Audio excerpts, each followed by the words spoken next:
see what's out there. Hello and welcome to Home Media Minefield Presents Let's See What's Out There Plus, a weekly video stream and podcast that is currently focused on Star Wars Andor, which is available to watch on Disney+. In today's episode, we're going to have a spoiler-filled discussion about episode 12, the season finale, which is Rick's Road, but to be perfectly honest, we'll probably be spoiling the entire season. So if for any reason you're watching this show and you haven't watched Star Wars Andor, I really recommend that you go and watch that first. And I actually recommend, if you're one of those people that doesn't always sit through the end credits, because they are long for these Star Wars shows, in the case of the final episode, please do skip forward or sit all the way to the end of those credits, because there is something quite relevant there which will come up in today's conversation, I have no doubt. My name's Keith Isles. I am an independent filmmaker and lifelong enthusiast of movies and television. I just love talking about this stuff. And if you haven't visited this channel before, then welcome. Please do, if you find this somewhat entertaining, consider giving us a like and subscribing to the channel. And as always, as you probably know with YouTube, if you hit the bell icon, you'll get notified as and when different content drops. We don't just talk about Star Wars on this channel. We do home media reviews. We talk about other TV, streaming and movies along the way. So if that's your kind of bag, give us a try. You know, we're always grateful for new subscribers, and anyone spreading the word out there is much appreciated. Anyway, to move on with tonight's show, I'm not doing this solo, no pun intended. I do have a couple of guests tonight. First of all, to welcome regular guest on this show, writer, artist, and Star Wars fan, Graham Williams. Hello there. How you doing, Graham? All well. Super excited as ever. Wearing a Star Wars t-shirt, I see. Yes, not one of mine, my art projects, even though I may very well do this one day anyway. This just feels like how I felt after my quite messy Sunday dinner today. So yeah, with the roast and the gravy and all the rest of it, got a bit messy. A messy stormtrooper. Sounds good to me. Well, also, we've got a special guest returning for this, coming from the other side of the Atlantic, Fayetteville, Georgia, I believe to be correct. And he is a very successful film documentarian and filmmaker, and is also a big fan of Star Wars, I know. So welcome, Charles de Lauzerica. Hey, Charles. Hey, how you doing? Yeah, good. I think I actually got it all right this time for once. Yeah. Sure, you got it two right. Two right. Okay. Why don't you give out my home address while you're at it? Oh, come on. Yeah, is it a small place then? I wasn't sure.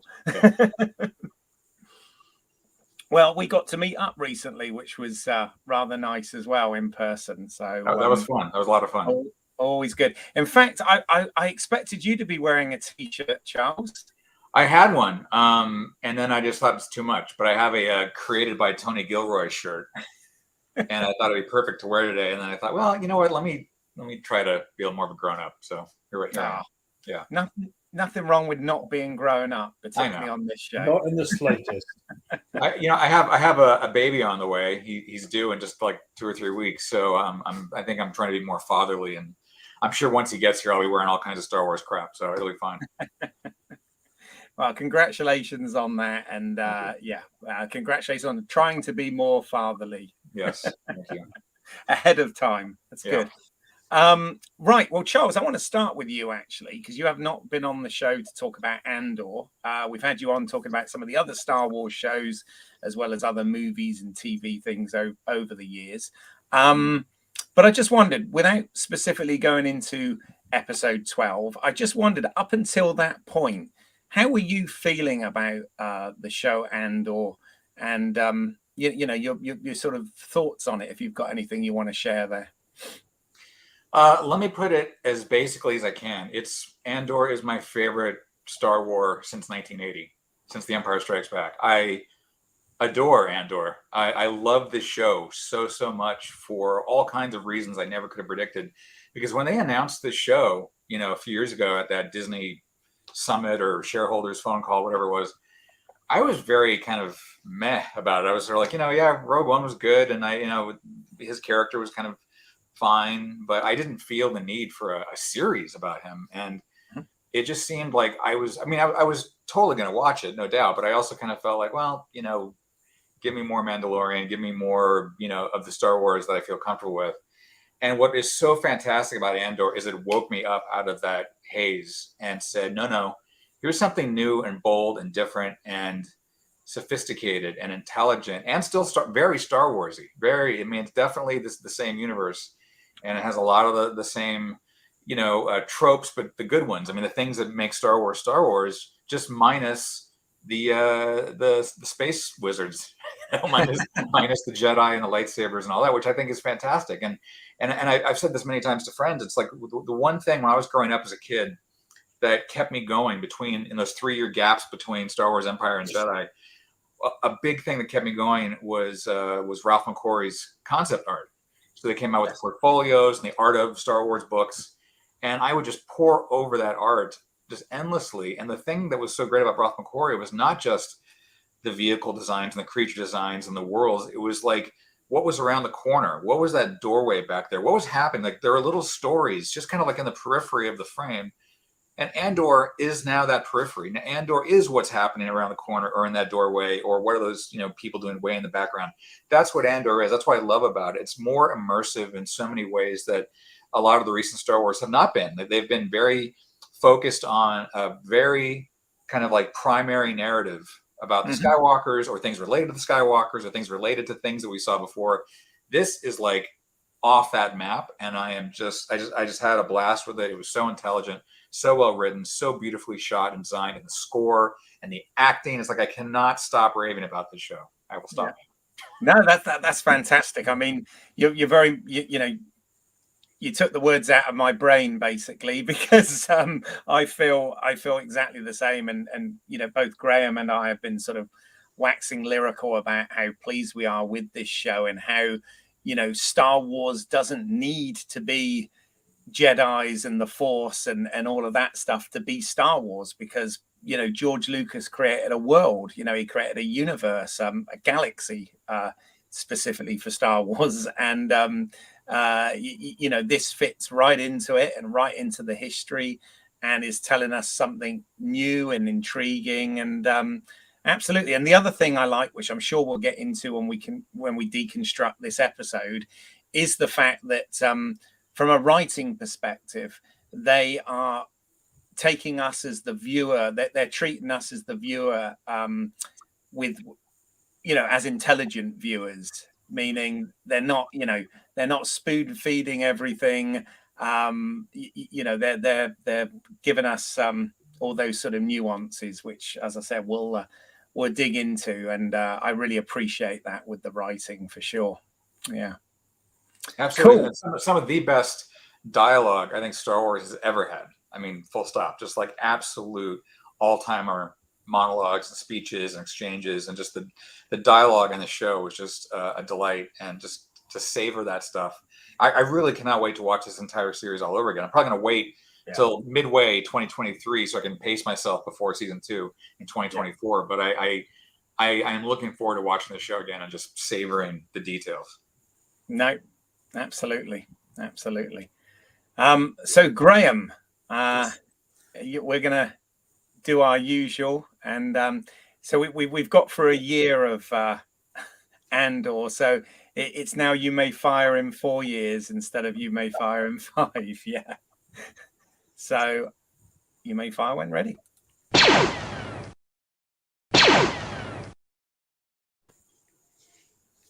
Episode 11, Rick's Road, where most of the story loose ends are tied up, but as with the rest of the season, they're tied in the Andor creative team's own way. The action does focus on Ferrix, apart from 2 views from Coruscant. 1. Mon's first betrayal to cover the tracks of her rebel financing is of her husband, Perrin. This is a dupe of her driver and ISB spy, Cloris, Mon accuses Perrin of gambling again, to which Perrin flatly denies, but Mon's deception works a treat. Later, the second end of Mon's deception is tied with the introduction of her only daughter, Leda, to Davos Skulden's son. And 2, at the ISB's headquarters, celebrations ring out from the otherwise oppressive council room as the Anton Krieger heist is foiled. Deirdre Miro, now on Ferrix, is displeased. She wants people alive in order to elicit information to help capture Axis. But for now, she is told the ISB are content with wiping the taste of Aldhani from the Emperor's mouth. On Ferrix, the rest of the major players arrive and assemble. It's a stark irony that the perpetrators of Aldhani move freely amongst Imperial troops and enforcers. Imperial forces have contrived a cordon along Rick's Road, where Marva's funeral and its procession will take place. They believe they have set a trap for Andor, with Miro ordering Cassian to be captured alive. Luthen, Vel and Sintra still want him dead. Cassian has already arrived at Ferrix and skulks about in the shadows. A sign of things to come? He forms a plan to rescue Bix from the hotel prison and is helped by loyal friends, including Brasso. On time for the Phyrexians, but ahead of time for the Imperial garrison, the time grappler rings the Beskar bell to announce the start of the funerary procession. It seems the entire town is gathered for this former daughter of Ferrix. The ever-loyal Bee projects a hollow message from Marva. Her impassioned speech becomes a call to arms for the citizens of Ferrix. This a hail to classic Star Wars, a message from the dead, but rather than a haloed Jedi apparition standing tall and towering above Imperial baddies, Marva tells her fellow Phyrexians to wake up and fight. The tension is broken. Ferrix wakes up. Young Williman lobs the bomb we saw him construct earlier in the midst of the Empire. All hell breaks loose. Everyone gets embroiled in the melee. Phyrexians, Imperial troops, stormtroopers, the ASB, including Miro, Cyril and Sergeant Mosk, Cinta and Vel, and the time grappler himself. Through the chaos sneaks Cassian. He rescues Bix from the hotel and escapes to an outer shipyard. There, he is joined by other escapees. Jezzy, another daughter of Ferrix, Brasso and Bee. Cassian and Bee have an emotional goodbye before Cassian leaves them all with a promise that he will find them. Deirdre Miro is saved by Cyril. Sergeant Mosk drinks the foul taste of the Empire from his mouth. Vel and Cinta clear out, and Luthen returns to his Fondor Batmobile Hallcraft. There, Cassian awaits for Luthen and offers him his own risky ultimatum for the rebellion. Kill me or take me in. The smile on Luthen's face tells us which of the two options he has decided on. End of episode? Not yet. We have one more loose end to tie up. A post-credits scene sees the metal objects that Cassian, Melshi, Kino, and the other prisoners of Anakina 5 were constructing form the joints of the super laser dish of the first Death Star. And so to season 2. Yay! Really good, Graham. The only thing is episode 12, not 11. 12 it is, of course. Yes. But other than that, spot on, wasn't it? So I want 11 part 2, and now I want an episode 12. Yeah, don't we I don't all? want this season to end. Yeah. I think you had the right bet on which choice Luthen takes. There you go. Okay. So yeah, lots and lots again, as ever, to take your phrase there, Keith, to unpack in this episode as well. Yep. Right. For sure. Where we had the halfway point with the eye, where it was mostly focused there. Again, there was just this where our predictions were only going to be on Ferrix pretty much. That was again surprise to us, wasn't it? So yeah. Very much looking forward to unpacking this bad boy. Yeah, although we did predict something right, which we will come on to. But first, it's time to thank the maker.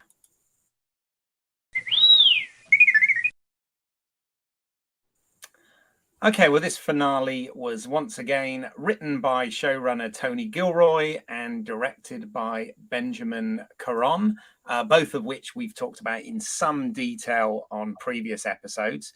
So, as I said, every week I've tried to give somebody of the creative production crew credit. You know, we've talked about the music, we've talked about the production design, the cinematography, the costume design, etc., etc.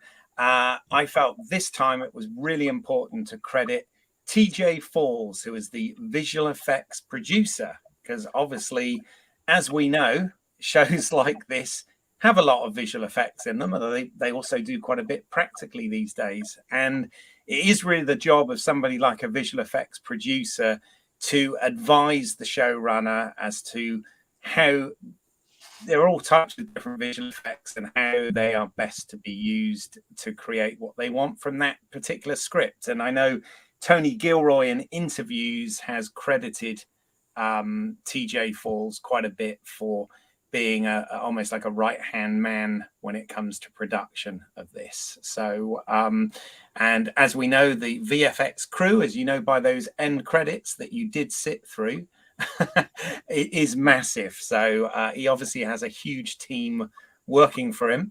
But some of his credits, it goes back to 2011, where he was an associate visual effects producer on the film Real Steel.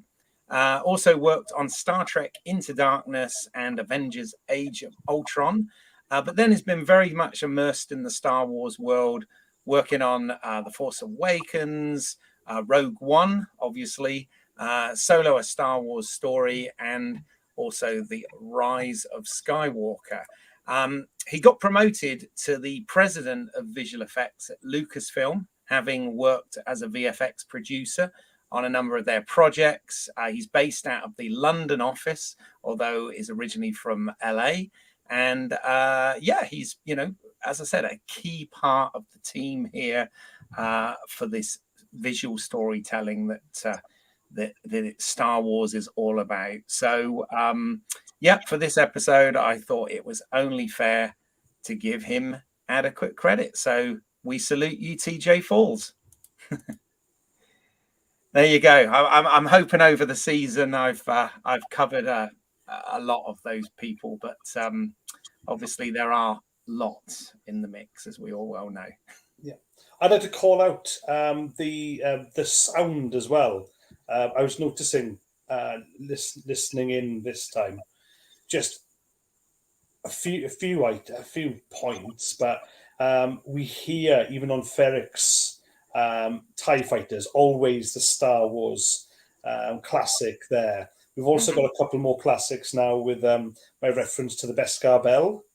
That is just utterly awesome. And the as uncomfortable as it was to view when we were in the prison on Narkina 5, the heavy bass echoing sound of those massive joints, what we thought were cogs that were being built by the prisoners, they used them again to reference us, not just in visual, which was absolutely stunning that in that post-credit scene as well, but the sound of them as well. It just took me back, and it absolutely pinpointed these are the ones. If you're in any doubt in what you're seeing, you're hearing that exact sound as well. And I thought absolutely awesome. Brilliant to tie it all up. And if we ever hear that sound again, we're never going to be in doubt as to exactly what we're hearing, seeing, or what is there. Maybe around that corner again. Yeah. No, for sure. Yeah, massively impressed. Again, just those little touches that were happening there. That again, it really does push us to have repeat viewings of these episodes and go back and enjoy them. So I was really pleased there with that. I do want to I've got one more reference though, which made me laugh last time, but I thought I'd bring it up this time, guys. So I mentioned the time grappler, okay? Yeah, the guy who rings the bells. Yes. The big Beskar bell. I noticed that his name is actually, as in the actor's name, is Neil Bell. Just made me chuckle. Nice bit of casting there. because he did an excellent job. But yeah, the time grappler is Neil Bell. A nice bit of casting irony. Very much so, like yeah. it. Or should I say beskery instead of irony? It's a different type of metal, right? Charles, I'm sure I know you've interviewed many people over the years that do a lot of the visual effects work and the production work and whatever. I just wondered before we sort of moved off that topic whether there was anything you particularly wanted to add or note or anything about the overall production of this. Well, since Graham mentioned the sound, I'd like to just give a hat tip to my dear old friend David Acord at Skywalker Sound, and he and his colleagues that did the sound work on Andor. I was very happy to see his involvement. Very proud of just to know the guy because his work is phenomenal.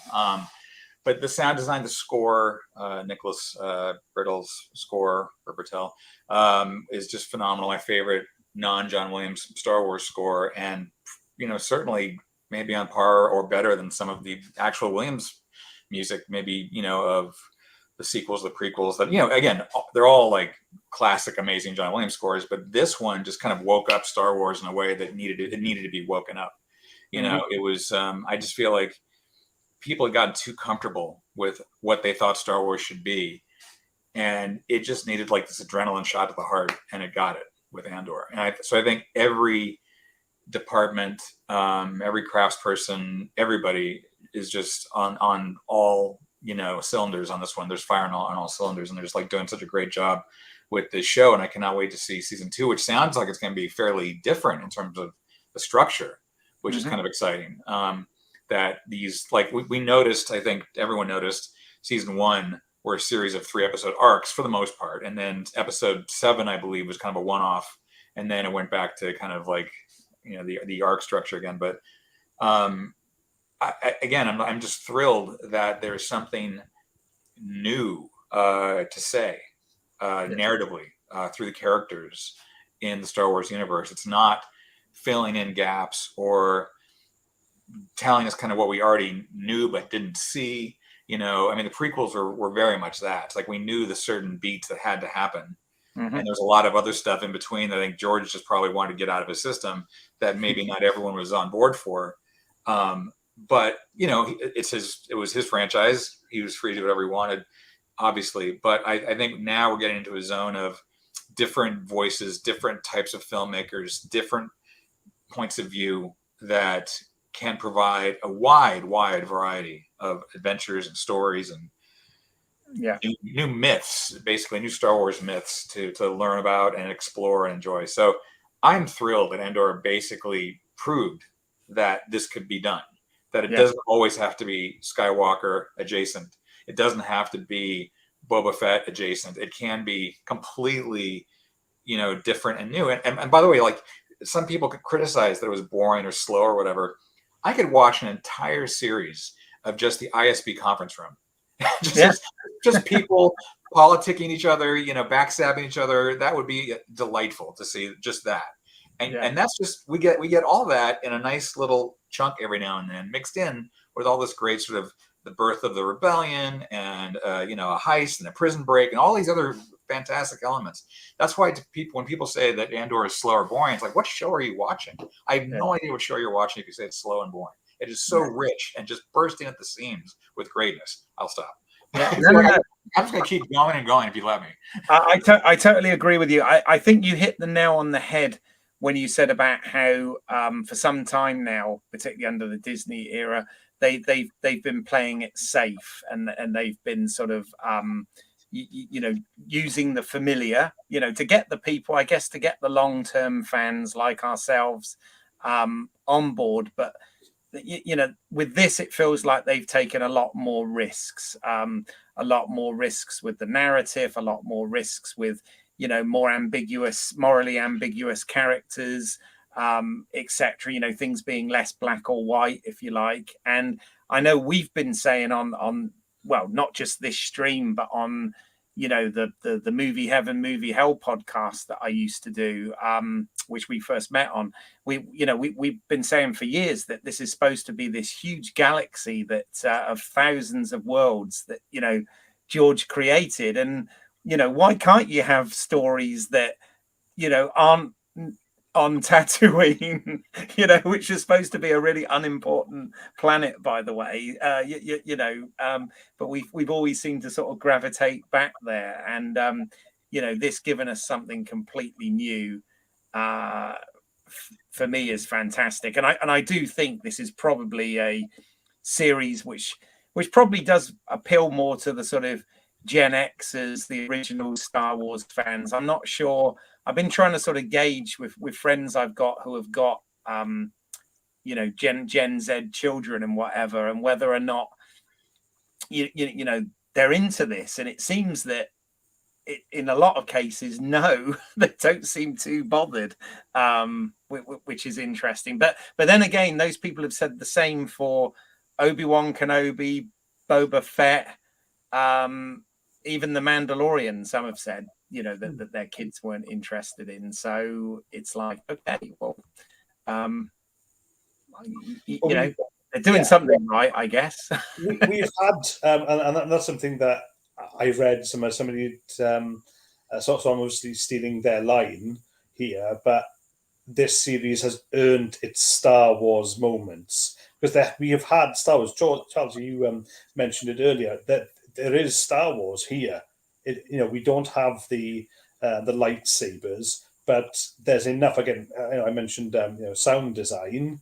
That is all through there. You get some of the visuals too, but there is a lot of what is the Star Wars. You would never mistake this for another galaxy or another universe at all. And when the Star Wars, or the classic Star Wars as I call them now, when those scenes or those tips to the hat are there, they get me excited. But that's not what I'm waiting for. And this series really has given me the best of all worlds. Yeah, well, without it being blatant fan service, it's actually there for a minute, which actually brings us really nicely into the next section, Bantha Milk Blue.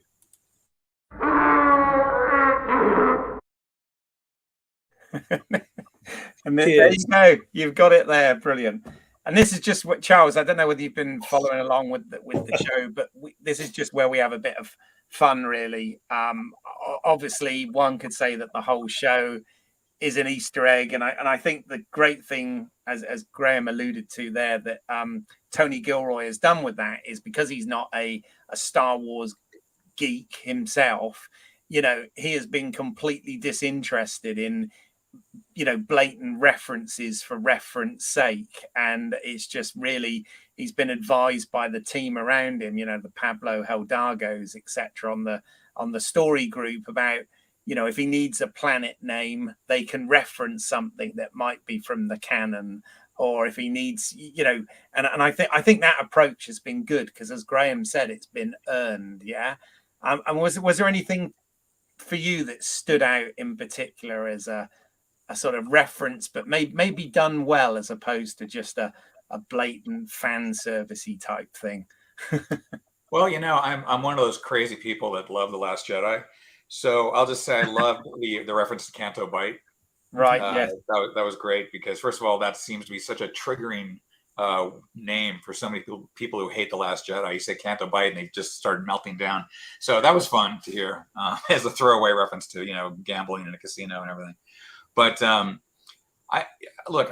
think the way Tony Gilroy and his collaborators are approaching this is very smart, because I've listened to so many podcast interviews now with Tony Gilroy, because there's 3 Gilroys in play. You have to remember that. Yes. But that he approaches this all emotionally and from the point of view of the characters, and using, rather than Star Wars canon, using actual world history, which I think is absolutely the best way to be proceeding, as George did, by the way. I was going to say, that's what George did. Yeah. He referenced World War II and Vietnam, and in addition to, Kurosawa and Flash Gordon and the other things that inspired him. So having a rich kind of cauldron of inspiration to draw upon is exactly what Tony Gilroy, I think, is doing so well with Andor, and why it's my jam, the show. It's totally my jam. I love the show so much, because it is not self-referencing. It's not navel gazing. It's not like thinking, oh, here's a great moment for R5D4 to waddle through the frame. It's like, we don't, unnecessary, and I feel like The Mandalorian, which again is I love, it's like, it's great comfort food. And it's a very easy show to enjoy because it's filled with very knowing Easter eggs and references. So when The Mandalorian, gets the Naboo starfighter and is interacting with the pod race, mechanic droids or whatever, and the things like that are from they're from the entire saga. They're sprinkled in along the way. That's fun, and there's nothing wrong with having fun Star Wars. There's nothing wrong with having playful, kind of like more juvenile is the wrong word because it sounds like it's a dig. It's not a dig. I just meant like, youthful, kind of a more youthful Star Wars. That's great. That's obviously where I think the heart of Star Wars really is. But God, there's so much more potential. There's so much more potential with Star Wars beyond just the references and the in jokes and things. And I do love that one of my favorite in jokes actually, or references in Andor, were the Sankara stones from Temple of Doom. Yes. In the shop on Coruscant. It's like, why not? There's that. Sure. Apparently, there's also, I just found this out on StarWars.com. There is an engineer from Prometheus in Carbonite somewhere in the background. They have Really? they've got like 3 or 4 different Carbonite figures kind of hidden in the background. Apparently, one of them is from Prometheus. So I thought you would love that too. Okay. I didn't know that. I did spot the Indiana Jones ones, but yeah, you're right. I mean, there are so many in there, but oh wow, it's great that there's a Prometheus connection. I like it. I'll check that out. Yeah. Yeah. What about you, Graham? Anything that sort of stood out to you? I've completely cheated, and I was on IMDb to reference. No. And so other than that, as you know, I'm not the details guy. I'll spot this, that, or the other. But no, one of them was potential of when Dave Ramiro is coming into land on Ferrix, the ship next that it lands next to. Looks like Rogue One or that model of ship there. And there's another reference. I forget now. I'll pick it up. I'm sure because it was on IMDb that all the other guys out there are doing all the hard work for us three here. So I'm just stealing tonight. Now I'm just stealing everybody's ideas. But other than that, no, I made reference obviously to in the summary to the hollow projection, which we've seen countless times, even right at the beginning of Star Wars: New Hope with R2D2 obviously projecting Princess Leia there. But the power of using that, I've not seen anything quite so powerful since Jedi. Because in Jedi, after watching Star Wars: New Hope, we had Darth Vader. He is the main villain, the big guy. But actually, in Empire, we actually see that he has is a Padawan, or he has a master, which is the Emperor. So I always found that scene when I was growing up, that was quite a powerful scene where you're not actually physically seeing, you're seeing hollow projection of the Emperor. And I just liken that to Marva's speech as well, and that projection, and it coming from the ever loyal B as well. I thought that was utterly awesome, and the fact that when we see other characters walking around, that projection is still there too. So not so much an Easter egg, but just using classic Star Wars trope effectively. And as I made a quip earlier about it wasn't the haloed Jedi, but it might as well have been, right? She was talking to the masses from the grave, and that was just utterly powerful and amazing there. Well, it was both thematically Star Wars and using Star Wars established technology. So there you go. It did two things at once. Yeah. So again, a bit of a cheat there, but no less powerful. No, that's cool. I mean, I just pulled a few quick plucks out before this. So as Charles has already mentioned, I got a picture of Cantabite in there because yes, it did get a name drop by Mon Mothma. But I was looking at very much the visuals as well. We talk about the sound design and the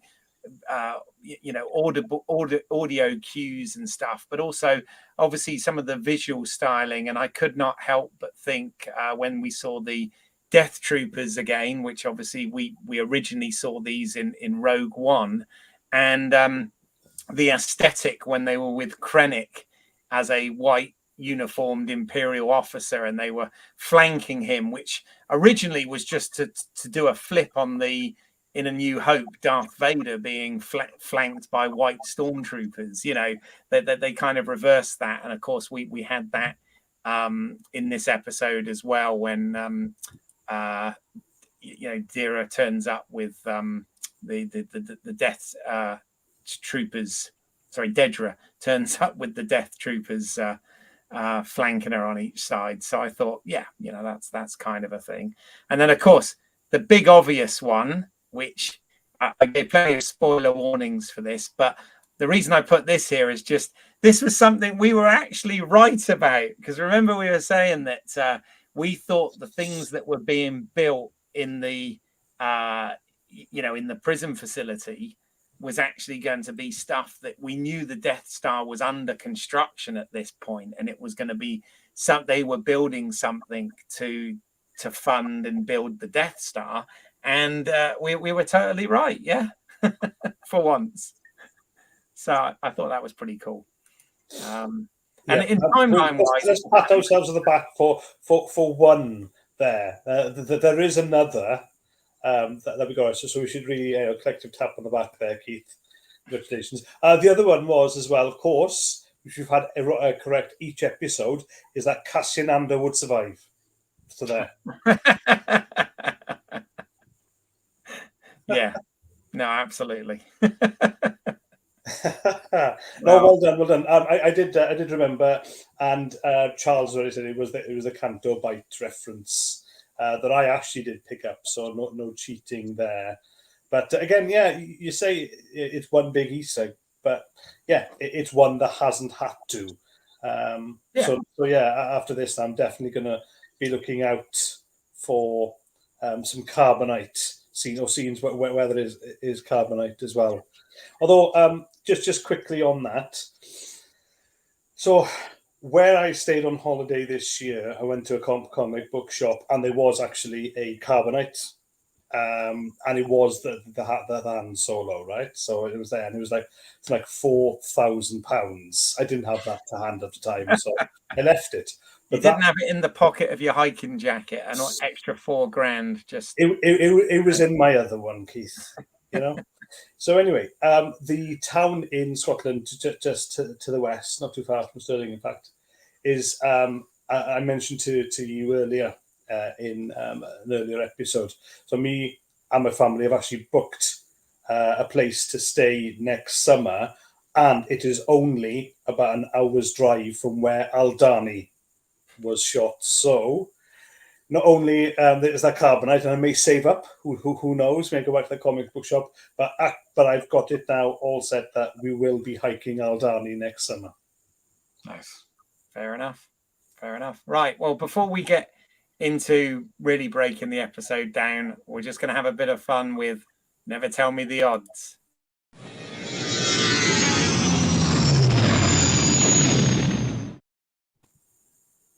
So, I don't think it's going to be I've got a bad feeling about this, right? Because I think from the sounds of it, we've all got good feelings. But I just wondered, any kind of, just for a bit of fun, any major predictions for season 2, apart from the fact that Lucian doesn't kill Andor?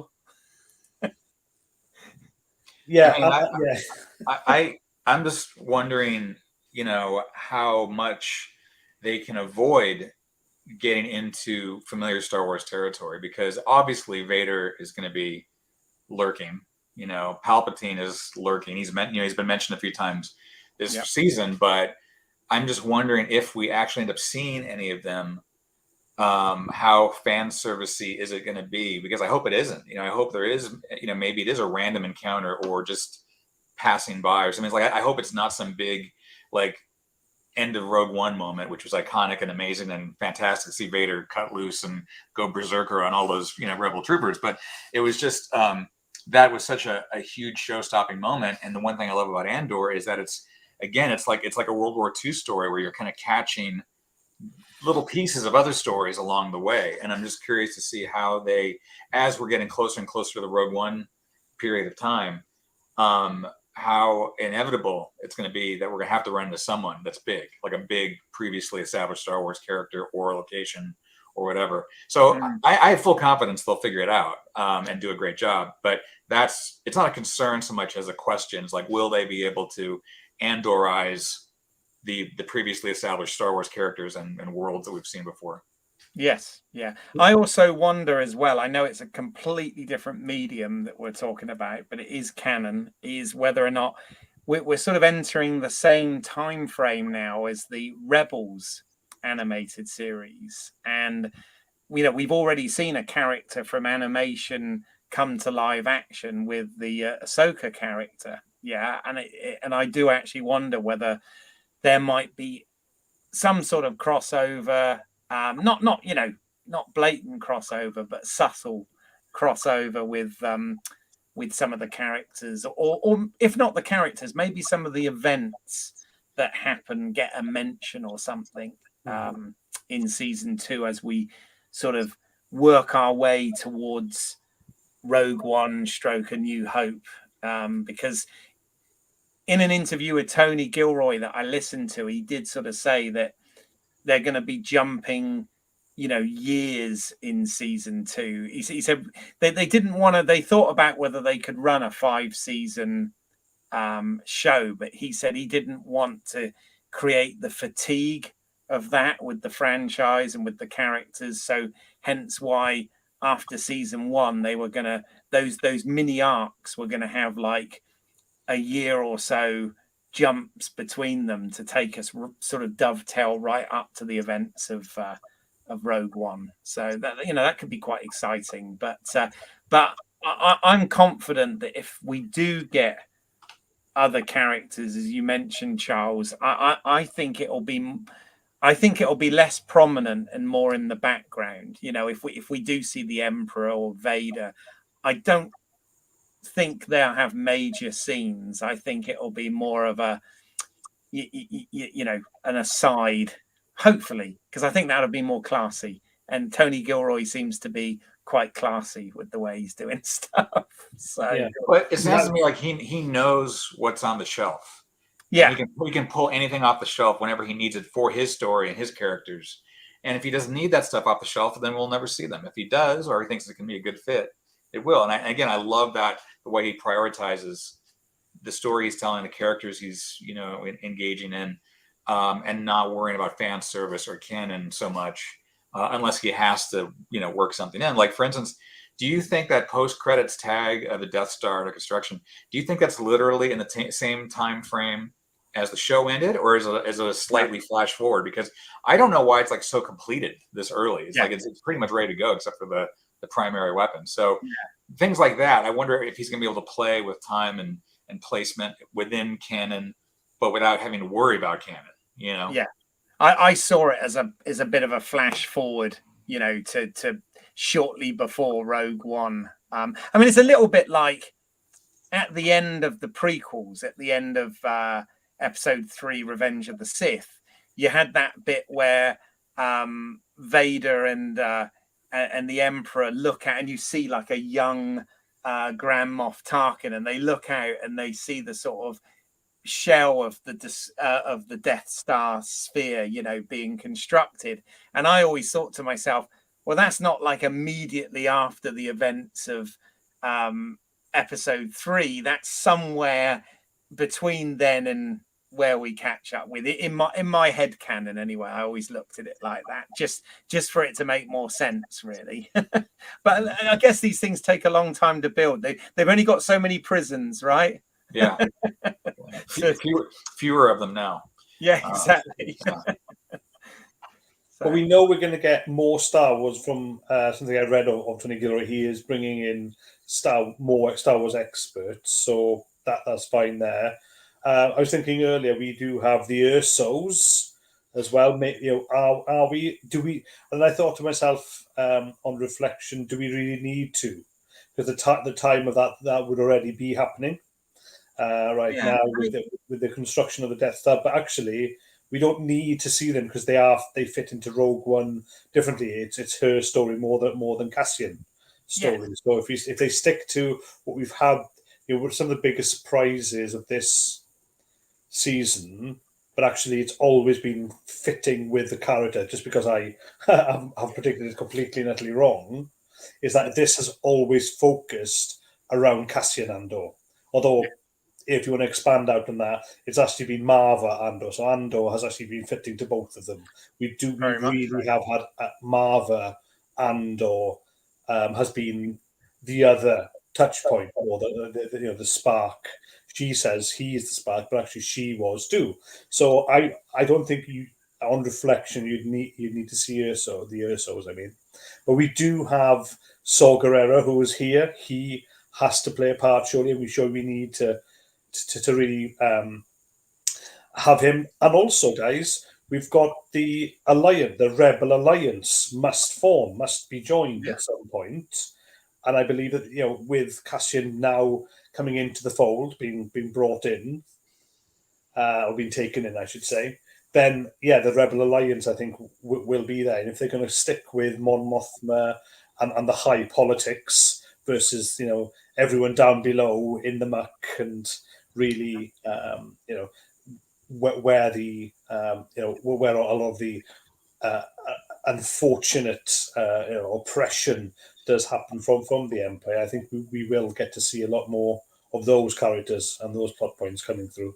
Yeah. Well, No, we're also getting into a time frame because it was pointed out that I believe Mon Mothma joined the Senate when she was what 15 or 16. Yes. That we're going to get into Leia, Senator Leia Organa at some point. How are they going to work that in, if at all? And that's dangerous territory because they've already, between deep fake Leia at the end of Rogue One and little Leia and Obi-Wan not being necessarily what a lot of people wanted.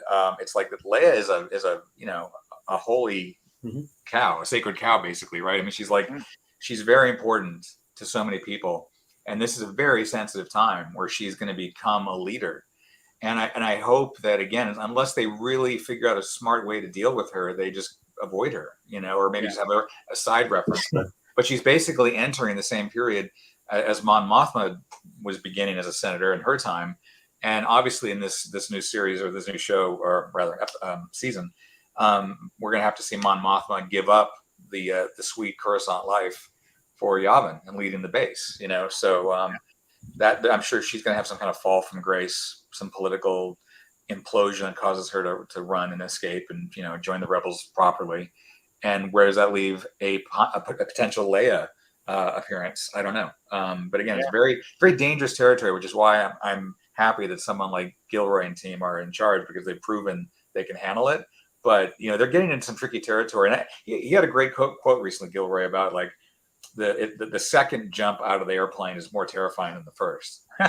and I totally hear what he's saying. I think that like they are really in dangerous territory now with where they're going, and I'm super excited to see what they do with it. Oh yeah. No, and off the back of that, I mean, props to both Fiona Shaw and Genevieve O'Reilly, who I think both of them have been awesome in this show, along with the rest of the cast. But particularly wanted to mention them. But one other thing I think is quite interesting is this whole idea of, if you like, retrospectively changing established things, but it kind of works. And I think, kind of Rogue One did that with the whole, weakness in the Death Star, which didn't really matter, but kind of still made sense. And I'm almost wondering if one of the things that they've kind of almost done it to Rogue One as well with this, because one of the things that was part of the fighting between Krennic and Tarkin in Rogue One was the fact that the Death Star was actually behind schedule, right? And what I find interesting there is we've just had this Prism Revolt, which was kind of a chain reaction thing in those prisons, which was obviously building parts key to the construction of the Death Star. And I'm wondering whether those scheduling delays have been partly because of what Andor's done with the convicts, with Kino and whatever in the prison break. I don't know. It just seems kind of interesting that all sort of makes sense when you really think about it. And obviously, it was something that wasn't intended when they made Rogue One, because they didn't know they were going to have a series about this guy, right? But I do love all that. The logic is sound, most definitely. But again, the prediction is that the slowing down of the Death Star and its construction could be a plot point, right? It could be. Yeah, that could be a thread that they can easily pull through and tug at. Yeah. I mean, put it this way, they've done nothing but surprise me in this show, which, as I said, I haven't been able to say for the other Star Wars shows, where we kind of knew that they didn't have a lot of wriggle room to do much or to change much. But like we said, apart from maybe 4 characters across this series that we know the fates of, everybody else, we knew nothing about them at all, who they were, what side they were on, what they were going to do, and whether they were going to live or die. And that's what kind of made this one of many things that made this intriguing. But I feel like we're getting into our viewpoints now. So the only lightsaber we're going to hear about with Andor, but let's look at this from a certain point of view.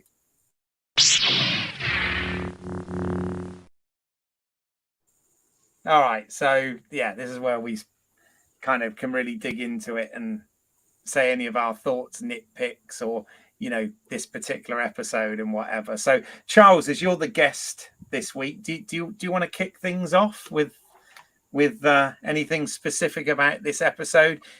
Did it all work for you, or were there bits of it that you maybe weren't so happy with, or did it totally stick the landing through and through? I think it totally stuck the landing, did a pirouette, tipped their hat to the judges, and said ta-da, because I feel like there's nothing they could have done more to make me happy. It was really just a fantastic finale to what was a fantastic season. There were moments like when Andor's on that ship at the end, that kind of hybrid Y-wing type ship, and they're trying to escape.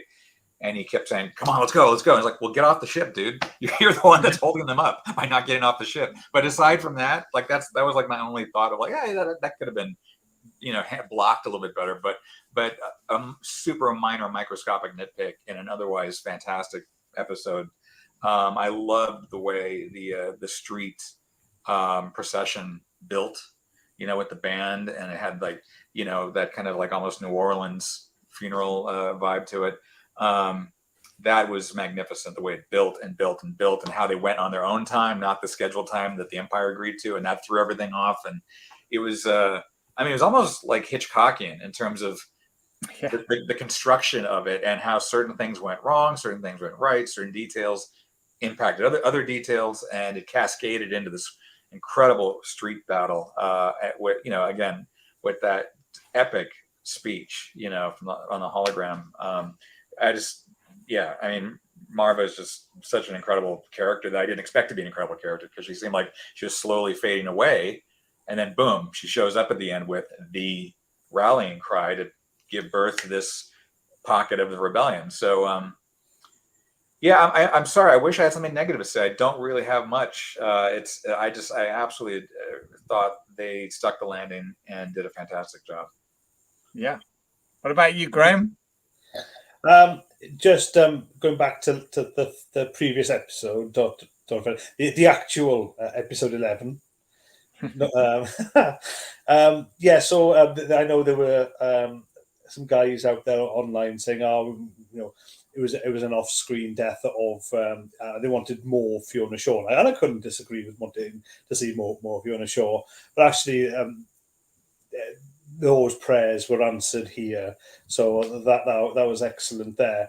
No, the only thing for me is that as with all the other episodes, I've watched twice, and when I watched this episode, I was expecting more blasts and more excitement. That was my inner Star Wars fan and Andor fan coming together, and the expectation wasn't met. And that's not a criticism at all, because I did afterwards realize that I'd been gripping my hands. When I get tense, I grip my hands. Yeah, it's just one of those natural subconscious things I do. So this was actually more tense and then explosive, rather than just being this excitement with everything. So on second viewing, then, because obviously I watched it practically as soon as it dropped in the UK, I went back to it and I felt the same tension, and I was still holding my hands as well with that, as you just said there, Charles, with that, just that build and build and build on Ferrix. That there just culminated in something that was, again, it wasn't the most comfortable to view. Myself and Keith grew up in the UK in the early 80s, and we saw on TV a lot of the police and the coal miners striking, and there was a lot of pitch battles on the ground, very realistic, because we were seeing this as kids, right, growing up, and that battle there on the street, like I did have memories going back to that, so it was uncomfortable, and I realised, actually, as I noted earlier in my summary, is that for every episode in this entire season, these guys, the creative team, have done this their own way. They've confounded expectations, and that's been to their credit as well. And it's been really down there in the muck as well. We haven't had all the spaceships blasting away each other, and all the lasers and the fights, which excited us as kids. Keith has said it countless many times that this is the Star Wars he'd always wanted in growing up. It's like the grown-up Star Wars for us now, so I can't disagree with that either. So this one, again, confounded expectations, and I came out the other side almost breathless. Okay, and it's just it was different. It wasn't the big swashbuckling ending, and it didn't need to be either.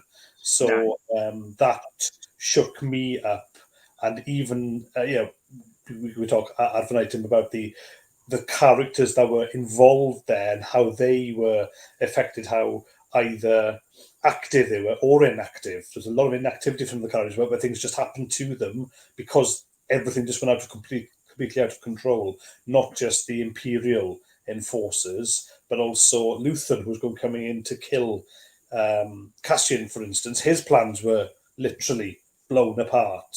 Mm-hmm. And I found that was really smart, but it all worked, and it all worked to character as well, and it was different to what I thought it would be. So there was that. Then I know I'm rambling, but I do want to. I don't want to say one thing about the whole series, but I'm going to pause there and let you, Keith. You're our esteemed host, and I really want to hear your thoughts on this first. Well, I mean, you guys have summed it up a lot, really, which is great. Okay, I mean, yeah, end of show. No, but that they have subverted a lot of the tropes, which I think was really good with this. I also mentioned at the beginning that they were treating the audience as if we were smart. They were treating us with a level of intelligence, and one of the things that made me definitely think that, and at the same time realize that they've written characters with a lot of intelligence as well, was just the bit with Mon Mothma, her husband, and the driver, the butler, that scene. And I just sort of thought, how cool is Mon Mothma, and how good is this writing? Because basically, she has got that suspicion that she was worried about a couple of episodes back with her accounts and everything, and how she was going to find out. And she knows, she's smart enough to know that driver is reporting to the Empire, right? So she set that up beautifully, where she said, "Can we have some privacy?" And then brought up the husband's gambling issues and going to Canterbury and all of this sort of thing. And I just sort of thought, this is so well written, because that is so subtle, and they're not making like an obvious winky point of it. They're threading it into the story, which makes sense, and doing it as proper drama, between the characters, rather than just trying to set something up. And I thought that was great. I don't know about you guys, but that was one of those non-actiony dialogue things in this episode that I just thought was masterfully done, both from a writing and a performance point of view. Well, I think this whole series has been playing three-dimensional chess the entire time. There are always stories within stories. There's always multiple levels to what's happening. And I love that we are so well introduced to these characters over the course of several episodes that when we do get that scene in the limo with Mon Mothma telling, her driver that they want privacy, and you can almost imagine him turning the volume up, to hear what's being said. I loved all that. And I also, to be honest, I love the depiction of the Empire, because it's kind of the first time that I think they've been fully like dangerous and like really competent in being a fascist force in this galaxy. Like previously they've been the bad guys, and the stormtroopers are doing their pew pew stuff, and they bump their heads in the doors, and they miss targets left and right. And, it was all fun. It was all Flash Gordon, Buck Rogers adventure serial stuff. And it was great. This is the first time I actually feel the stormtroopers like know what they're doing, and they actually are trying to kill you, and they are trying to just oppress all the innocent people that they're facing. And that final street scene, that final street battle was so tense, because it was the first time I felt people were actually in danger, and not just the characters that we came to know, but like just innocents that were caught in the crossfire. I really felt like, people are going to die. And even though I might not have met these people in this story, I still care, because I know what their life is like. We've seen this kind of blue collar, just like work-a-day group of people on Ferrix doing their jobs, with like the wall of gloves or whatever it was that they had. And just like all, like they have there's a culture there. And I love the idea of using bricks, kind of like the remains of the fallen, as not just a symbol, but just as a way to rebuild their community. It's just, there's so many beautiful cultural details on Ferrix, and then throughout the entire run of this series, that make you care when things go bad in the end. You care that these are real cultures. They're not just guys in costumes with alien heads on and just running around with like little, speeder bikes and things. Like, these are real people that I am invested in. And even if I don't know their names, I'm still like thinking, wow, this is a serious situation. And I never really felt that before when it came down to the warring in the stars that we'd seen previously of, rebels versus Imperials and whatnot. So again, I think this realistic approach is not something to be shied away from. My friends who don't like the show really like the moment in episode 11 when Luthen did the maneuver in his Hullcraft and took out those ties and took out the radar dish on the destroyer and all that stuff. They loved, right? For the first time in the run of the series, they got giddy and excited and threw popcorn and whatever. It's like, yeah, guys, like, yes, that's great. I love it. It was a fantastic scene, and I love the fact that I care about Luthen. So now I think Luthen is not just a master plotter and schemer. He's a badass pilot. He's Han Solo level pilot, to take on a ship like that. So anyway, it's like, that's the thing, is like, if you invest in this show, the rewards are so much bigger and better and sweeter at the end, And I think episodes 11 and 12 were the delivery of the goodness and the sweets and all the other delicious things we've been waiting for, and so well earned. Like, everything on the show is so well earned, I thought. Yeah, I agreed 100%. I mean, myself and Graham, we talked about we really liked the brick idea that you brought up there, and of course we like the badass, ship battle as well. So it's got something for everyone. The other thing I really liked was the thematic things, both visually and themed through the music as well. But one of the things I really liked was when Marva's towards the end of her holographic message, and she's telling them to basically fight those bastards, she's saying, and all of this sort of thing. And the Imperial officer takes his cape off and puts it over B2, you know, to try and stop the hologram, and it still shines through. And I just sort of thought to myself, that's, you know, literally the light of the rebellion shining through. So I loved all of that. But also, I don't know whether you noticed, but the very small theme that we get each week when they put the Andor logo up. Yeah. And we've said about how it's kind of layered and it's been building upon each week. Well, this week, unless I've totally missed this, it sounded like the march theme that they were doing for the funeral procession Definitely was. with the percussion and stuff. Yeah, was that correct? Yeah.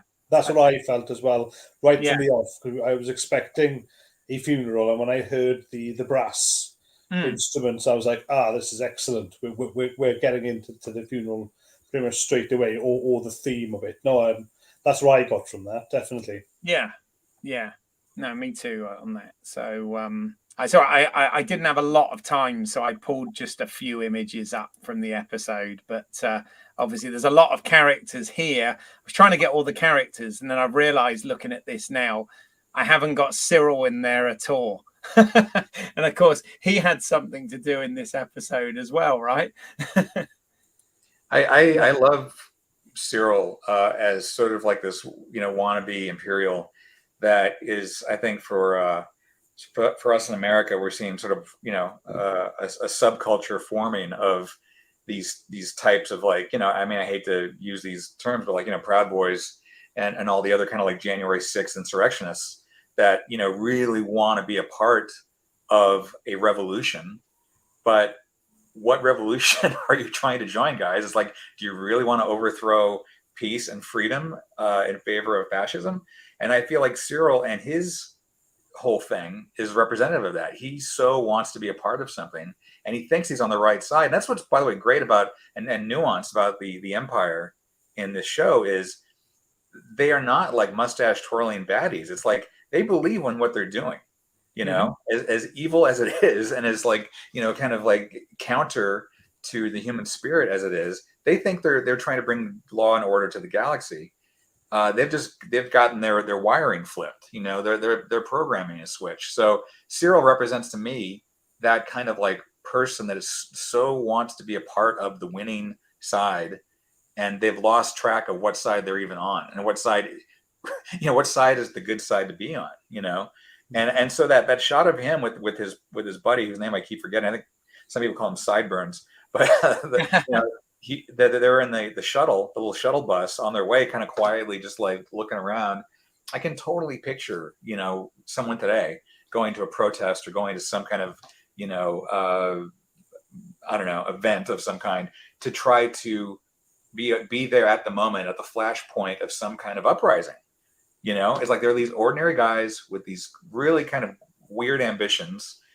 And I love that Andor doesn't shy away from that. It creates a full spectrum of people on any kind of political side, and whether they're perceived to be good or bad. That's for us to view objectively, as outsiders looking in on the show, to like say, well, this person may not be on the good side, but they mean well, or this person who is on the good side, like Luthen, gets kind of shady now and then to get to what he wants, So that's what's so great about the show. It's so complex, and it's like it forces you to ask questions about the people you like, the people you don't like, and what does it all mean. And I think that's what's really bold about this show. It's unlike the original Star Wars films that are very clear cut in terms of their morality and what stories they would want to tell in kind of like more of a fairy tale sense. This is some serious, red meat to chew on. Yeah. I almost feel like some of it as well is kind of, and this is whether I'm reading too deep into this, I don't know, but this is kind of the mastery of this show for me. Is it feels like it's fleshing out things that definitely have been there, but not really tackled. And what I mean, to be specific about what I'm talking about there, I remember when I was a kid and loved Star Wars, but one of the bits that I never quite sort of it wasn't that I didn't understand it, but obviously you forget it very quickly because Darth Vader comes in and starts like strangling Admiral Motti and whatever. But is the bit in the conference room where the Imperials are sat round before Tarkin comes in, and Motti and one of the other officers who's in charge of one of the Starfleets, they're having that sort of argument, that bicker about the rebels being a real threat, and him saying, yeah, to your Starfleet, but not to this battle station,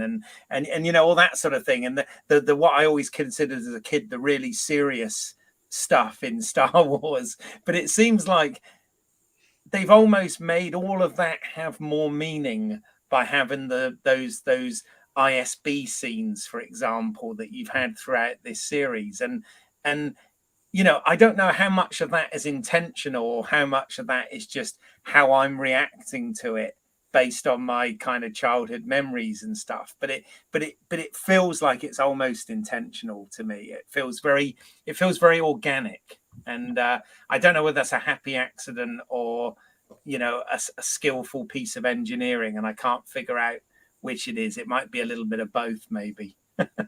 Definitely both, I think. Yeah.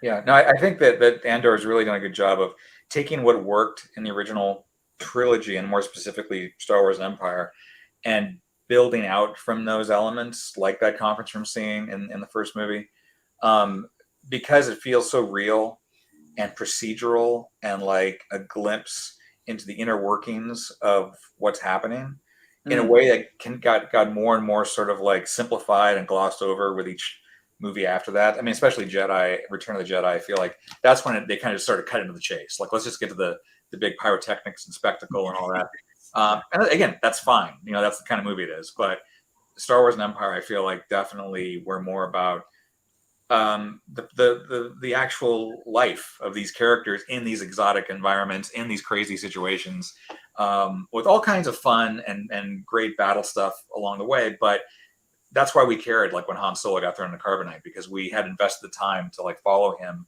and the decisions he made and the choices he made, and then multiply that across all the characters we fell in love with in those original films. That they all had their journeys to take, that were all intertwined in some form, which a lot of the like the subsequent films had other priorities than that. And unfortunately, I think some of that priority was wrapped up in nostalgia of trying to get us to cheer or cry or whatever, without really earning it. It was more about like, remember that thing you loved 20 years ago? Well, here it is again, but bigger and better and a different little twist on it. It's like, well, okay, cool, but it's not the same when they really have something new to say. Like, that's the big reveal from Andor for me, is like, oh, there is more to say about Star Wars and in that universe.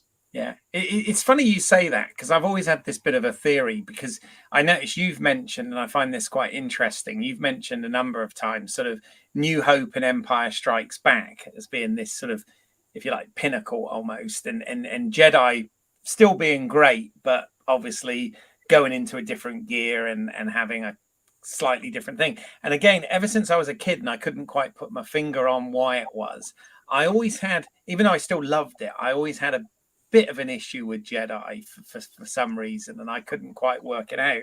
And as I've over the years, as I've got older and obviously studied film and understood film more and everything, I honestly think a lot to do with it is Gary Kurtz, the producer, because obviously he was the producer on the original Star Wars and Empire Strikes Back, but he and Lucas had different ideas and parted ways before Jedi, and I honestly think that most directors are only as good as the producer behind them. Often, when you can get that team right, that sort of creative producer and auteur filmmaker or whatever, and sort of get that balance right, it really works. And I often wondered, I don't know the true story to this. This is just my theorizing, but I wondered whether Jedi did suffer because of the loss of Gary Kurtz on that project. And then when you got to the prequels, you had Rick McCallum, who seemed to be a bit of a George yes man, rather than somebody that would really sort of challenge George at that stage. And I don't know, this is a whole I'm going off on a tangent that could be a whole nother podcast here, but I don't know. I've always had that sort of thing, because again, Star Wars and Empire to me are both perfect, but Jedi was never quite perfect. Well, I think the key collaborator you're missing here is Marcia Lucas. I think Marcia Lucas had a huge influence on what made the first two films so great. Right. Yes, of course. She brought in, a sense of maybe good taste and editorial simplicity, and just cut out a lot of the fat and the stuff that didn't need to be there. And I think that having that kind of perspective and and having your vision challenged by an ally, it's not that Gary or Marcia were like enemies, like they were. No, not at all. No, but to have contrary opinions is not a bad thing. I've always said that you can have a clash of ideas, of two ideas, and out of that clash comes a third idea that neither one of them was expecting, that might be something even more magical, right? So It's like, I think that, whether it was just George got so, big and rich and famous and all that, or he had an empire to run of his own, he had like a massive corporation that he was building, that he just felt like he just wanted to cut to the chase and just do what he wanted and not have people question him. I don't know. I'm not him. I wasn't there. But when you apply an outsider's logic to what we've heard, he probably just got sick of like having to explain himself, and he probably got tired of just having to be challenged by people. And I get it. I've seen that.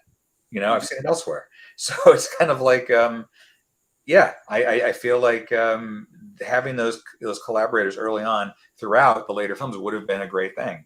But now we're seeing it evolve. We're seeing it evolve into something new and different, with all kinds of new voices getting involved, and I think that's wonderful. And the good thing about so much Star Wars content being produced, and I hate that word content because it sounds like it's the widgets they're making in the prison. But what I love about it is that there is kind of something for everybody now. And if you love Andor but you don't like the next thing, well, then Andor 2 is going to come after that. Or if you like Book of Boba Fett, but you don't like Andor, well, then you're getting something else out. It's like it's like this leapfrogging that's happening. That you get your thing, and then if you don't like the next thing, well, then it'll be shortly after that. Or if you're lucky, you like all of it.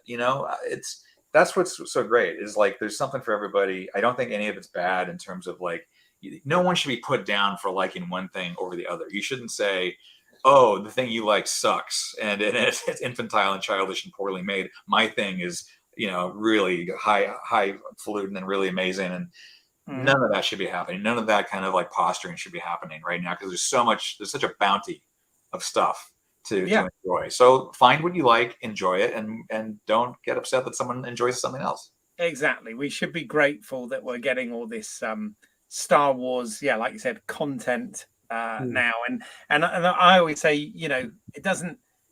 Your own head canon can be whatever you want it to. It doesn't all have to be canon if you don't want it to be, whatever. So I don't know, Graham, have you got thoughts on that? What we were well, from earlier, and I want to get my point on the legends.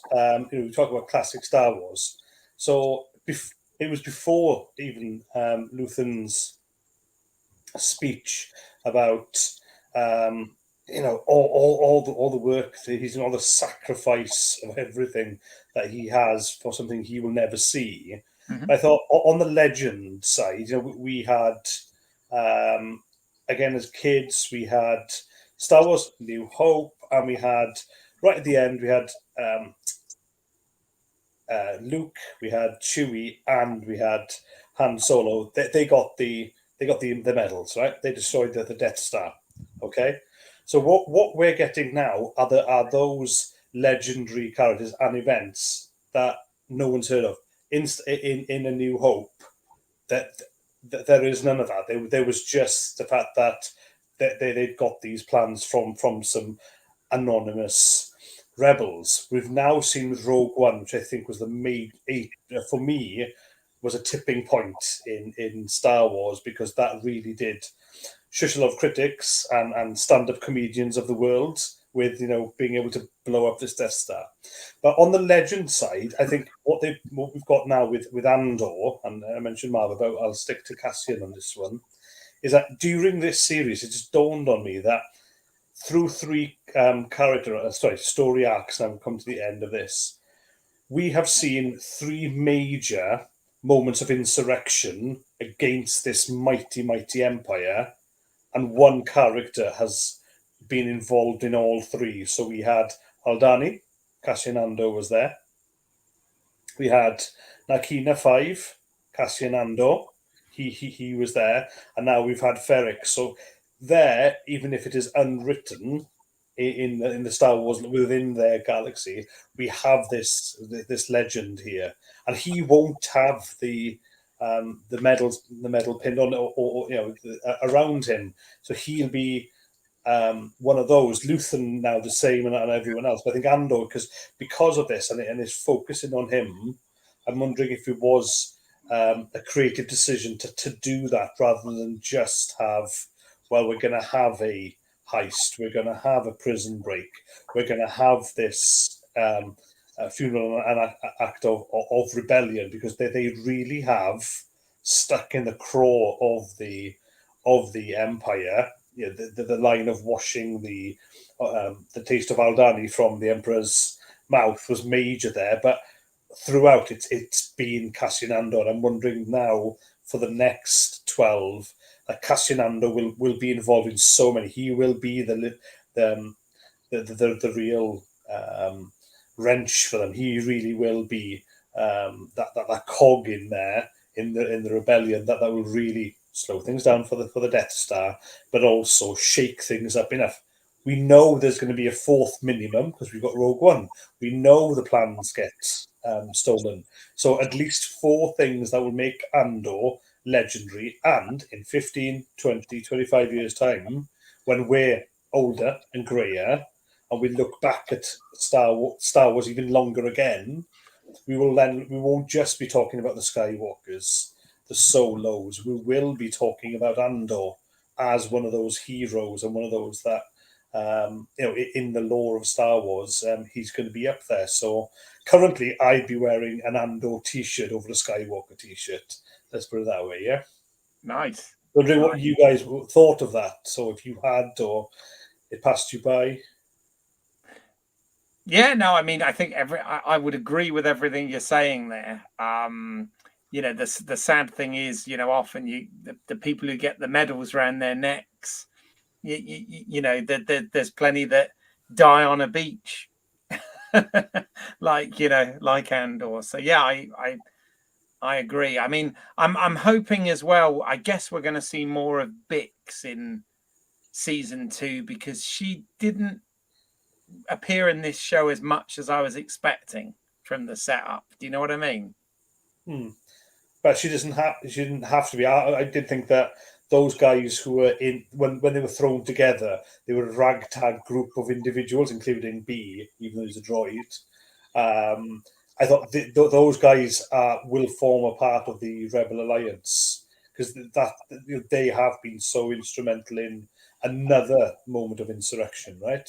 It just felt that way. I had that feeling about them being close and escaping, that we were back into that type of Star Wars, or a trope of Star Wars anyway. The escape of disparate group of individuals too. So Bix, maybe not. Again, if we're going by what you said earlier about Tony Gilroy and his emotion first and characters, you can have Bix drop in and out. She was a friend, and don't forget, she was a focal point for Cassian. So as a character, if you have to break it down that way, she was always a friend to him, an ally to him, and he was always there. It wasn't just about seeing his mother. Bix was also the friend. So maybe she does, maybe she doesn't, but I don't trust that.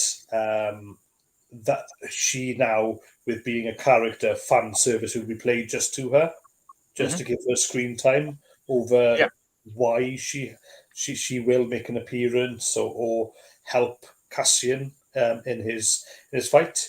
We started off, don't forget, right at the beginning of the series with him looking for his sister. That's gone now, but Marva did say to give up on that. And the destruction, maybe you have that. Maybe Bix is his his substitute for a sister. Maybe there's all these potentials for that type of storytelling, right? No, definitely. So, Charles, any sort of final thoughts on any of this, or anything you'd like to say before we start to wrap it up? Yeah, you have a couple hours. But no, I was going to say I agree with what Graham was saying, and I think that what's interesting about this show is it's not the disinterest in Star Wars, it's the disinterest in fan service, it's the disinterest in pandering to fans that I enjoy. And I think it's not just Star Wars. I think all storytelling, and especially when it gets so developed that it becomes a franchise or a long form story, that when you start pandering to the audience, you're going to lose them, because you're giving them exactly what they want. And there has to be a give and take. There has to be some surprises. It's not like, if you think back to primitive humans, around a campfire telling stories of the day's hunt, that the storyteller is not going to stop midway and say, "Wait, are you okay with the way the story's going? Do you mind is this what you want? Because I'll change it if you want me to kill something else or tell you." And it's like, that's not how we like stories. We want to be enthralled. We want to be on the edge of our seat. We want to be surprised. We don't want someone saying, "Are you okay with this? Do you like this? Because I'll give you more if you want that." And I feel like sometimes franchise storytelling gets into that zone, Yeah. So I really love it when there's a storyteller that you have confidence in. The confidence has been earned, and you go along for the ride, and they surprise you, and they take you on a journey that you were not expecting. And to me, that is exactly what Andor has been, and why I look forward to season 2 so much. It's going to be a long 2-year wait to get there, but it's going to be so great to get there finally. And to everyone else that's making Star Wars or other franchise movies, it's like, I would encourage them as a viewer, as a fan, to not be afraid to upset me. Don't worry about upsetting the fans. It's like sometimes when you upset the fans, you create magic, you create stuff for the ages. And I really truly believe that you should not worry so much about fan service. If you tell a good story, the fans will be serviced. We will enjoy having a good story told to us, and being surprised and telling our friends, "Oh my God, you're not going to believe what happens. You're not going to believe this. So it's so great." Versus, "Oh yeah, they finally did it. They revealed so-and-so," and that I feel like there's a lot of that these days. And I would love to see less of that and more of the leadership of a storyteller, not the pandering, which it can go either way these days in this environment that we're in. And I believe me, that's why this is so refreshing, to see a storyteller with confidence and the skill and the talent and the love of the characters and the world to take us all on a journey that we weren't expecting, versus ticking the boxes that, like, "Oh yeah, there's that guy, there's that character, there's this. So in a nutshell, that's why I love the show so much, because I was constantly on the edge of my seat, constantly surprised, constantly enthralled, waiting for the next thing to happen. Yeah.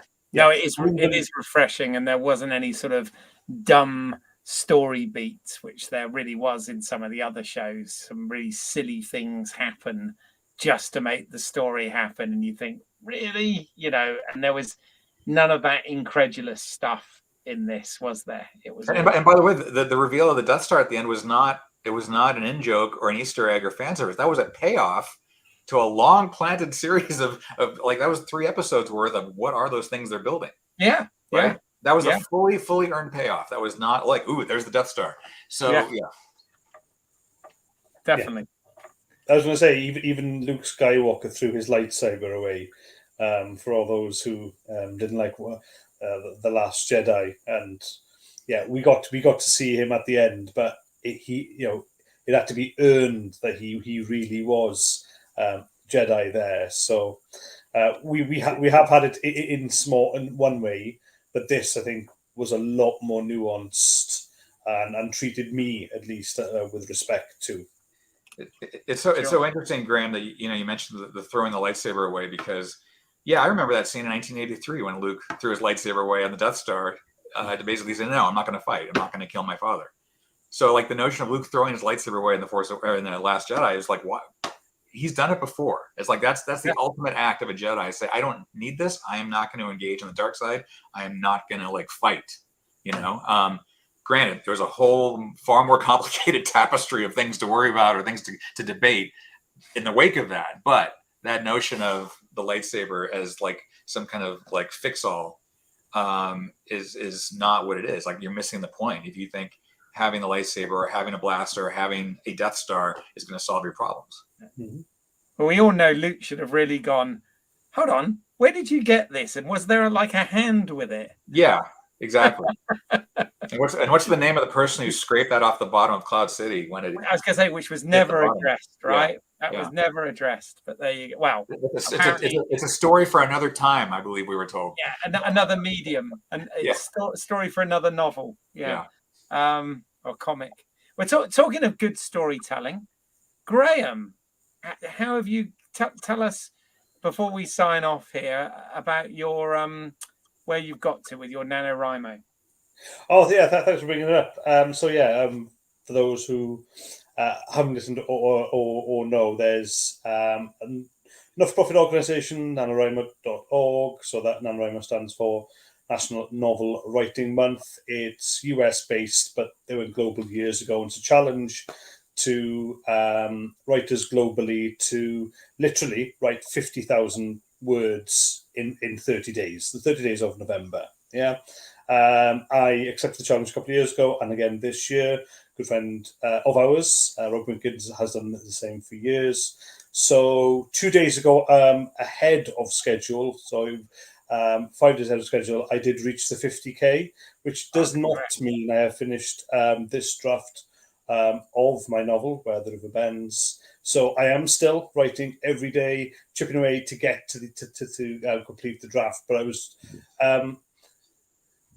I was surprised, but because I was so damn tired, and my writing software told me I'd reached my target. I thought, oh, what's that annoying banner or error message that's come up, and I had to go check, and I had. So tremendously pleased with progress, and progressing still further to finish this. Give it a break and then hit it again in 2023, but not wait until November 2023. I'll be continuing with it. So thanks for asking. I did it. Winner chicken dinner. I do have my certificate now for doing that, but the job is not yet complete. Fair enough. No worries. And Charles, tell us what's going on in your world and what you're up to at the moment and where people can find more of your work. Boy, look at all those old things. Well, you can find me at my handle, which you've got nicely on the graphic, at Lazarica, on any of the socials. The increasing number of socials. I believe there's like 6 new social media platforms I joined this week in the wake of the Twitter implosion. But no, I'm going to start making a new short film. We started filming the last weekend of February, I believe. And it's a lot of fun. I'm really looking forward to it. It's a horror thriller. It's super short and to the point, but it's going to be very visually interesting, I think. And that is meant to be a lead up to my second feature, which hopefully I'll be doing later next year. And in the meantime, I'm also doing the behind the scenes documentaries, to pay the bills and keep keep the lights on. But I don't really have any like titles or timelines of things I want to talk about right at the moment, but I think there's going to be an announcement soon on one of them in the next few weeks, which hopefully you'll share if you hear about it. But other than that, it's a very confused update for you there, but that's kind of where I'm at in my life right now, because right now I'm focused on having my first son, my baby's on his way, so it's like I got to put all my attention on him. No, absolutely. But there you go. You've got loads of stuff going on, and lots of stuff people can dig into. I do. This is Home Media Minefield. We talk a lot about home media. If anybody out there's interested in that stuff, I can certainly recommend a lot of the documentaries that Charles has done for lots of Ridley Scott films, and lots of different movies out there. Come with really, really good in-depth extras. If you want to check those out, I strongly recommend it. If you're still with us, thank you for lasting this long. You can get in touch with the show at lswotcast@gmail.com. That's let's see what's out there, cast@gmail.com. You can also follow us on some of the social medias, probably not everyone at the moment, but at LSWOT and also Home Media Minefield, which is the channel you're on now. So as I said, if you are enjoying this, please do spread the word, let people know, check out some of the other material here. If you want to see more of my creative work, because I do make films and act and do all sorts of other things, I've got another channel called British Isles. That's EYLES, as in my last name, on YouTube. And you can see I've got an anthology of cautionary tales called the Urban Chiller Tales. So check that out. I'm also working on a feature with my good friend Mike Tack at the moment called Car Cam, which we hope to get out there next year. If you want more Star Wars material on this channel, please do check out. I've done home media reviews for the original trilogy, literally called the original trilogy, because people think you can't get the unaltered versions, and they are out there, just with lots of caveats. And also, when we talk today about, the Imperials not necessarily getting on behind the scenes and the greater politics in Star Wars and some of the other rebel activity and everything, there are, I was a fan of from a kid, radio dramas of Star Wars. And I have an episode where myself and a couple of professors from the University of Illinois join me to do a really deep dive into the Star Wars radio dramas. There's some 3 hours worth of podcasts there. But if you do want to dig into all that sort of thing, please do also check that out on this channel. And I've also got, come out to the wrong view. There we go. There's one of Charles's films there, the Blu-ray, which I will at some point get around to doing a full review of, because there are special features and all sorts of things there. So we will do that here on Home Media Minefield at some point. I'm scared now. No, don't be. I've seen the film. It's great. Thank you. I'm looking forward to digging into the other bits. But yeah, that just leaves me to thank both Graham and Charles for your input this evening. I really appreciate you joining me on this stuff. And sharing the journey and hearing what you've got to say. It's always good. And I want to thank you, if you're out there watching this at the moment, for paying attention to join us on this. And we will speak to you. I'm not going to say next week, because there is no Andor next week, sadly. But there will be more content coming on this channel. So please stay tuned, and we'll see you on the next. Let's see what's out there. Bye for now, folks.